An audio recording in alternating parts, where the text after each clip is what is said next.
And this one is based on the video game with the same name, and players are going to be trying to seek redemption by completing a deadly pilgrimage. And although there will be different monsters that multiple players might take part in defeating, this is a competitive game and there will only be one winner. This game offers a whole bunch of pilgrimages that players will be able to play through, and you're only going to be choosing one per game, and it's going to come with its own set of cards and unique rules, making each game feel different than the last. Each of these do also have their own narrative aspect to them, with a bit of flavor text as well as narrative events that can be triggered throughout the game, and you're going to be finding those in the associated adventure book. But this is a game that has a ton of upgrades, and each player is going to be starting as their own unique character with their own set of stats and special abilities, as well as the accompanying miniature. Something that I really like here is that for each of these characters, there's actually going to be multiple different variant cards, giving you different options when you do play that character. This means that for a single miniature, you can actually have multiple different play styles.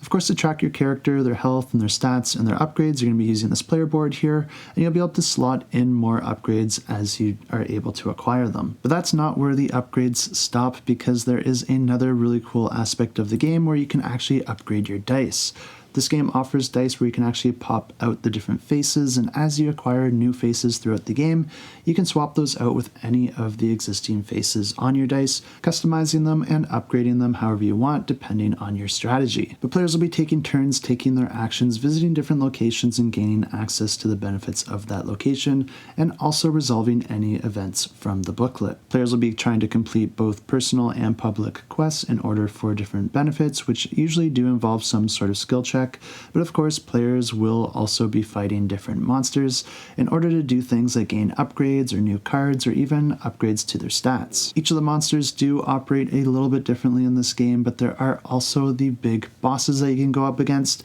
and when you fight against those, you will actually be fighting them on a separate board. They're going to have their own deck of cards that are resolving their turn, and of course you're going to be using your dice and rolling those dice in order to make different hits, defend against them, or perform some other actions. The player that is able to complete their pilgrimage first is going to be the winner of the game, and if you do want to learn more about this one, go ahead and check it out, and I will have it linked down below.